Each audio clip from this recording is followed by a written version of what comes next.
Hey folks, welcome back to the DIY Car Trench. Mike here, and today we're diving into a dirty little secret the big car manufacturers don't want you to know. SUV engine crisis. People buy SUVs for reliability and family safety, but many are driving ticking time bombs. Yeah, you heard me right. Now listen, over the past few years, these auto giants have been cranking out SUVs with small displacement turbo engines. Sounds fancy, right? Well, here's the real deal. They're often built to fail. They slap a turbo on a little engine, call it a day, and leave you with a mess. It's a cash grab in shiny wrapping. These engines are supposed to give you power and efficiency, but more often than not, they're just trouble waiting to happen. Let me break it down for you. These small engines are pushed to their limits. It's like asking a chihuahua to pull a sled. You overwork these little guys and they break down. Now don't get me wrong, technology can be great, but when you try to get too much out of too little, something's gonna give.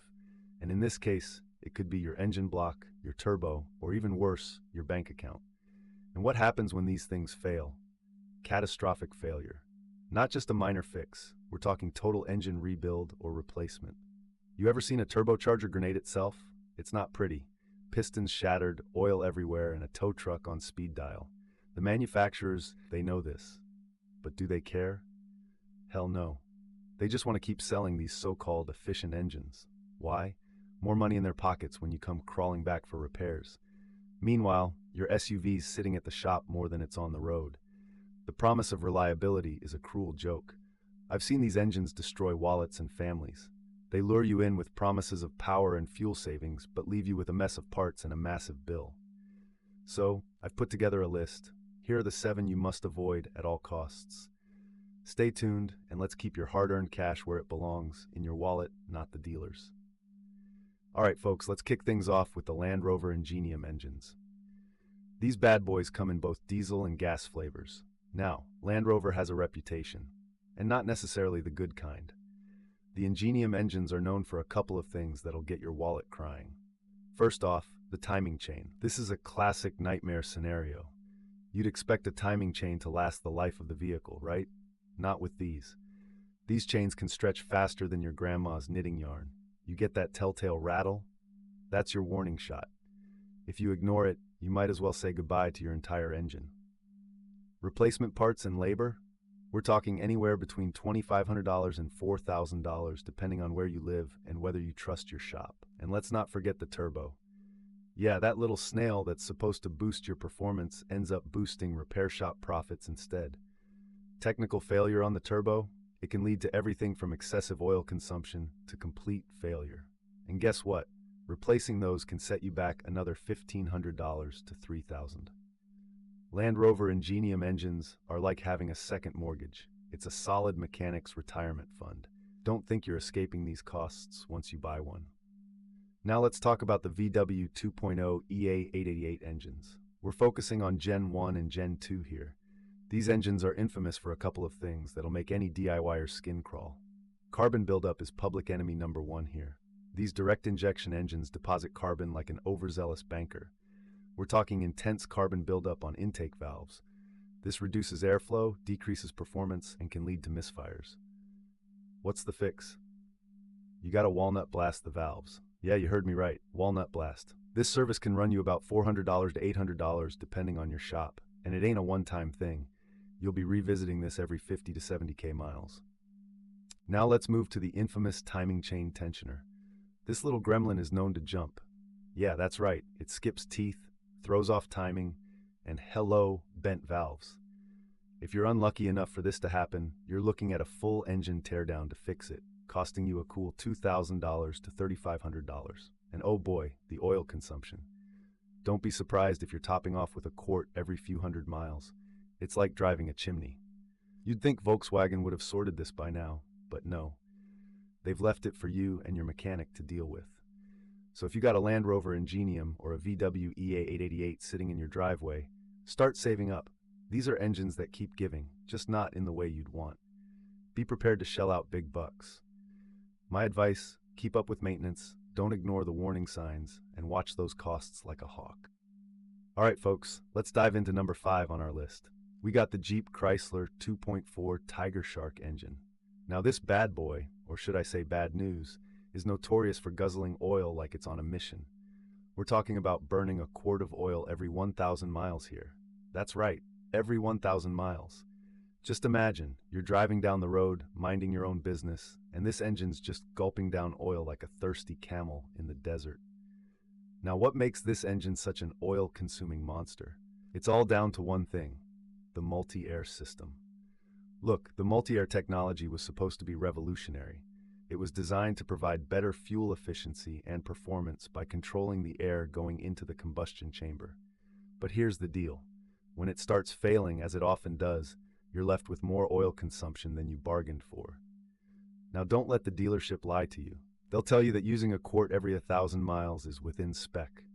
Yeah, right. Within spec of draining your wallet, maybe. That's a classic dealer line to keep you from getting mad. You see, oil consumption like this, it ain't normal. It wears down other components, ruins performance, and eventually leads to a costly engine rebuild or replacement. So if you're driving a 2.4 Tigershark, keep an eagle eye on that oil level, and don't let them sweet talk you into thinking it's all peachy. Scooting up the rank to number 4, we have the Nissan 2.5-liter engine, also known as the QR25DE. This one's a real doozy, and it all comes down to two big issues: the head gasket and the pre-catalyst. Now, the head gasket on these engines, it's about as sturdy as wet tissue paper. It fails, and when it does, it can lead to overheating, coolant mixing with your oil, and all sorts of damage to the cylinder head and engine block. But wait, it gets worse. The pre-catalyst disintegration problem is a real killer. Now, this ain't just a minor inconvenience. When those little pieces of catalyst start disintegrating, they can get sucked back into the engine. And what do then? They scratch up the cylinder walls like a cat on a new couch. Once those cylinder walls are toast, your compression goes out the window, and your engine's on its last legs. Dealers might try to sell you on some expensive fixes, but the real solution is simple: prevention. Get rid of that pre-catalyst before it becomes a problem. There are aftermarket options that won't break the bank, and if your head gasket's acting up, get it sorted before it turns your engine into a paperweight. So, in conclusion, don't get caught off guard by these issues. Keep your ears to the ground, your eyes on your oil levels, and your hands on a wrench. Because at the end of the day, knowledge is power, and power keeps your ride on the road. Don't let the dealership lie to you, and keep fighting the good fight for the working man's wallet. Hey folks, Mike here from the DIY Car Trench. Today we're diving into two of the most notorious engine nightmares from American manufacturers: the GM 2.4 Ecotec and the Ford 1.5 EcoBoost. Strap in for some cold hard truths about these so-called American powertrains. Let's kick it off with number 3 on our list. The GM 2.4 Ecotec, found in the Chevy Equinox and GMC Terrain, is affectionately nicknamed the Camshaft Clacker. Why? Because this baby loves to clack like an old grandfather clock. Yep, it's got an appetite for stretching timing chains that'll leave mechanics shaking their heads. You thought timing chains were supposed to last the life of the engine? Well, not if GM has anything to say about it. But this engine's crowning jewel? Oil consumption. This sucker drinks oil like a cheap 6-pack on a Friday night. You'll be topping off a quart every 1,000 miles if you're lucky. And that's not just inconvenient, it's a recipe for disaster. Run low on oil, and you'll be hearing that camshaft clacking even louder as you cruise into catastrophic failure land. Now, let's talk pesos. You're looking at a replacement long block costing anywhere from $3,000 to $4,000. That's not even counting labor, folks. Might as well take a sledgehammer to your savings account. Now, moving on to number 2. Just when you thought it couldn't get worse, here comes Ford with their 1.5 EcoBoost, a real coolant-thirsty disaster. Imagine this engine as a ticking time bomb under your hood, just waiting for the right moment to let coolant leak right into the cylinders. That's right, a design flaw with the block lets coolant mix with your oil, leading to total engine failure. We're talking split blocks, warped heads, the works. You might want to have a bucket and mop handy, because this engine's likely to spill its guts all over your driveway. This ain't just a minor inconvenience, it's the death knell for your engine. And Ford? They've been about as helpful as a screen door on a submarine when it comes to addressing this mess. Get ready to shell out over $5,000 for a replacement long block if your engine's gone to the great scrapyard in the sky. And don't forget labor. It's going to set you back even more, no doubt. Now let's compare these two American failures. The GM 2.4 Ecotec is all about the long haul of slow, painful death by 1,000 quarts of oil, while the Ford 1.5 EcoBoost opts for a more dramatic, explosive end. The Ecotec wants to see how much oil you can pour down before it finally gives up, and the EcoBoost's going to see how fast it can turn your engine bay into a coolant soup. Both these engines have let down the hardworking folks who bought them, thinking they were investing in reliable American engineering. Instead, they got stuck with ticking time bombs that'll bleed them dry just to keep their cars running. So what's the takeaway here? If you're stuck with one of these disasters, my advice? Stay vigilant with maintenance, keep an eye on your fluids, and start socking away some cash just in case. Because when it comes to these engines, it's not a matter of if they'll fail, but when. Alright folks, buckle up, because we're diving into the nastiest SUV engine disaster of them all. You might think you're getting luxury and performance with this one, but let me tell you, it's a ticking time bomb.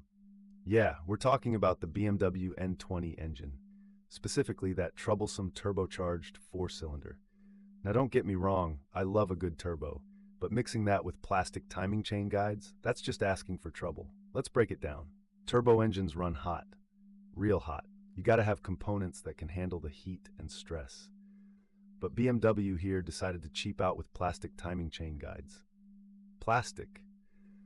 What happens when you put plastic in a high-temperature, high-stress environment? It degrades, it cracks, it disintegrates. And what does that mean for the unsuspecting driver? Catastrophic engine failure out of nowhere. You're cruising down the road, enjoying your smooth ride, maybe feeling like you're in a James Bond movie, and BAM! No warning, no second chances, engine shot. Time to pull out your wallet, because that fix is going to set you back a cool $8,000 to $12,000. Now, if that ain't enough to make you want to throw your keys in a river, I don't know what is. The N20's timing chain guide is a perfect example of how some manufacturers prioritize cutting costs over building reliable engines. They roll the dice with your hard-earned cash, hoping you won't notice until it's too late. And BMW? Oh, they don't care. They'll smile and nod while they hand you that sky-high repair bill. Why in the world would they use plastic? Because it's cheaper. Lighter, sure, but mostly, it's cheap. But come on, folks, you'd think a luxury brand would do better. You pay a premium for these cars expecting excellence, not a nightmare waiting to happen. So what's the real problem? Over time, those guides wear thin and brittle. They crack and break, and when they do, the timing chain loses tension. Once that chain gives out, your pistons and valves start dancing the tango, and not the good kind. We're talking a full-blown engine implosion, my friends. You want to know what BMW stands for with one of these bad boys? Bring more wallet. I've seen it too many times. Customers coming in, eyes wide like a deer in headlights, not understanding how their ultimate driving machine turned into an ultimate disaster. And the dealer? They'll tell you it's routine. Oh, it's just maintenance. Bull. It's engineering negligence. My advice, steer clear of the N20. If you got one now, consider getting ahead of the game. Replace those plastic guides with metal ones. It's not cheap, but it's a hell of a lot better than a total rebuild. And if you're in the market, just walk away. Plenty of other reliable SUVs out there that won't leave you sobbing into your checkbook. Stay smart, stay informed, and don't let these manufacturers take you for a ride. Catch you in the next one. Alright folks, let's talk about better alternatives. You want reliable? You want engines that won't leave you crying in your garage at midnight? I got you. The Toyota 2.5, the 2AR FE. This engine is a damn good choice. It's a four-banger, but don't let that fool you. This thing is a workhorse. It's found in the Camry and RAV4, and let me tell you, these engines just go and go. The engineering on this is tight, minimal issues, and parts are cheap. Keep up with the oil changes, and this puppy will outlast your mortgage. Next up, the Honda 3.5 V6, part of the J Series. Now, if you like a bit more power under that hood, here you go. This engine is a beast in cars like the Accord and Pilot. Honda knows how to make a V6, and this one's smooth, reliable, and packs a punch. Just stay on top of those timing belts, and you're golden. And for you old-school lovers, the GM 3800. If you can find one, grab it. This engine is legendary. It's the definition of a reliable American V6, found in the Buick Regal and Pontiac Grand Prix back in the day. Not fuel efficient, but rock solid. Just make sure you check for intake manifold issues if you snag one used. Now for the big advice. If you own one of those SUVs we tore apart earlier, listen up. Maintenance is not optional. You're riding a ticking time bomb. Trade it in or fix those guides and chains now. Don't wait for a catastrophic failure that'll turn your bank account into a crime scene. Act now, or you'll be shelling out for repairs you don't want to deal with. Trust me, it ain't pretty. Timing issues aren't just annoying, they're wallet assassins. And to wrap this up with a bow, if I saved you from making a $10,000 mistake today, hit that subscribe button. Do it now. Join the DIY car trench army. We're fighting the good fight against crappy dealerships and overpriced repairs. Comment below. What SUV engine did I miss? Let's hear it. Let's keep these conversations rolling. Until next time, keep those wrenches turning.